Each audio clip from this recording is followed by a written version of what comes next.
Is it your position that what happened on January 6th was not an affront to our Constitution? On the contrary, I think it was a terrible affront. I've called it an abomination. It disrupted one of the most important constitutional functions of our government.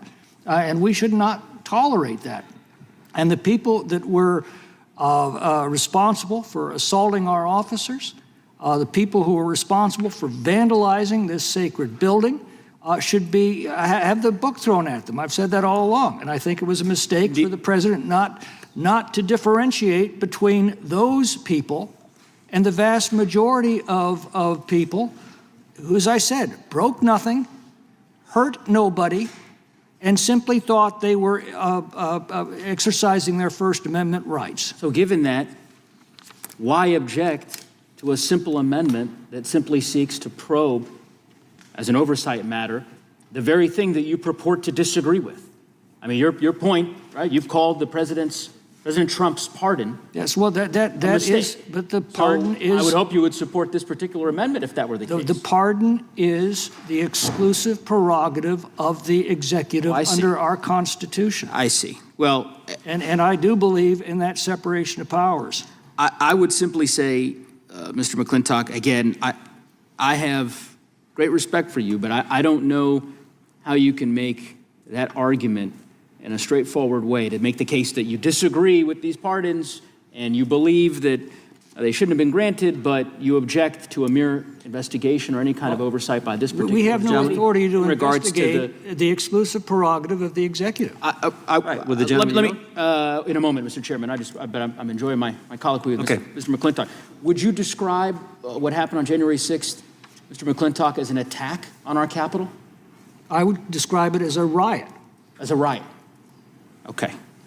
I'm going to read to you a tweet, or an X, whatever they call it these days, from January 6th, 2021, at 4 p.m. Quote, "The attack on the Capitol strikes at the most sacred act of our democracy, the peaceful transfer of power. It is an outrage and a threat to our most fundamental principles as a free people." That's from your Twitter account. Yeah, I don't gainsay a word of that. On January 6th. Well, you called it a riot. You denied it was an attack a few moments ago. These are your words, or at least whoever posted these from your account 4 years ago, in the throes of that particular day when we were all on the floor, as Mr. I was outraged from it, and I'm still outraged by the people who broke our laws, who were violent, who vandalized our building. But we have to recognize that that was a relatively small group compared with a large number of people who came here simply thinking that they were exercising their right to protest. Well, let me just distinguish this point, because again, that sounds very different than the way in which many members have characterized January 6th in the past. You're making this distinction with respect to individuals who committed violence or didn't commit violence. I'll read you another statement. "What happened here on January 6th was an affront to our Constitution and national disgrace.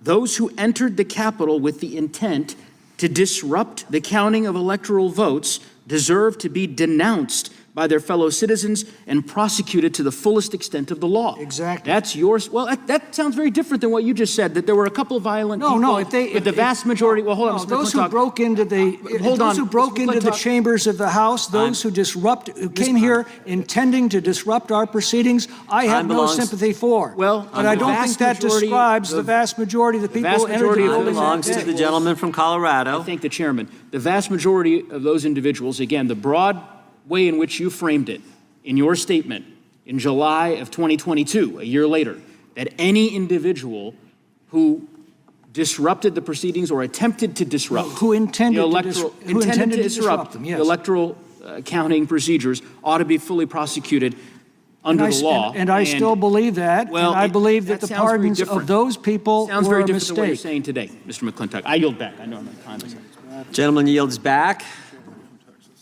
Gentlelady from Texas is recognized. Thank you so much. And I am going to join my other colleagues and say simply thank you to the gentleman from California.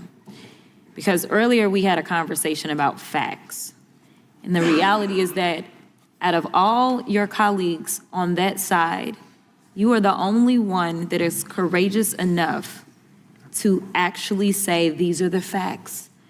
Whether you like what happened, hate what happened, agree that it should have happened, the facts are the facts. That's what happened. And so I appreciate you, because I think one of the things that we're getting frustrated about on this side is that there seems to be an attack on facts, so that when people put out fiction, that people will get drawn to that. So I appreciate you for not reimagining what happened as a beautiful day that was just a tour. But I will disagree with you to this extent. When you originally opened, you said that it wasn't an insurrection. And in my mind, I initially was like, it absolutely was an insurrection. And so if I read the definition from Google, it says a violent uprising against an authority or government. Call it what you like, but it fits the definition of an insurrection. And the other thing that I'll disagree with you about is you talked about having issue with the way that Joe Biden prosecuted them. I do want to clarify for the American people, if you are watching right now, that the President of the United States, at least historically how our presidents operated, the DOJ was separate, and you didn't have, attorneys that work for the DOJ saying that they are the president's attorney instead of the people's attorney, but that's where we are now. It wasn't the President of the United States that actually prosecuted anyone. It was his Department of Justice, I will say that. But I decided that I would go in because it seemed like you felt like there was a heavy hand for a lot of people. So literally, I just decided to look this up because I did not know the numbers. We've talked a lot about the fact that there's been 1,500 pardons, but we've never really kind of dug into the numbers. So January 6th of this year, there was an article that was put out that laid out, and this is from PBS, where it talks about kind of where the trials stood. So I'm assuming on January 20th, this number probably is still very much valid. There were 1,020 people that entered pleas of guilty. So regardless of what anybody thinks of the criminal justice system as somebody who did criminal defense, these defendants stood in front of a judge and said, yes, I am entering a plea of guilty. And they have to say voluntarily and freely before they can get through a plea. If a defendant ever says that it's not voluntary or it's not freely, then the judge rejects the plea. So that's number one. So 1,020 of them did that. There were approximately 250 defendants that went to trial, and it resulted in guilty pleas. They either went to a trial by jury or a trial by judge, but they were given an opportunity to decide if they wanted a jury trial or a trial by the court, and they went through their due process in that way. I will tell you that if I go back a little bit further, because I did not have the numbers from this article, if I go back just about 3 more months before this article came out, it said of all these pleas that we've heard of, 255 were for felonies. 255 out of 1,500 does not sound heavy-handed. That means the other people most likely enter pleas for misdemeanors. They only, when the people that still should be behind bars are the people that did what Eric talked about. The people that Enrique, whatever his name is, y'all know his name. And will the gentlelady yield real quick? Quick question for you. Okay. In your experience as a lawyer, someone who defended people, what's a lawyer's obligation if someone says, no, I didn't really do this, I can't plead guilty? We are not allowed to plea that person out.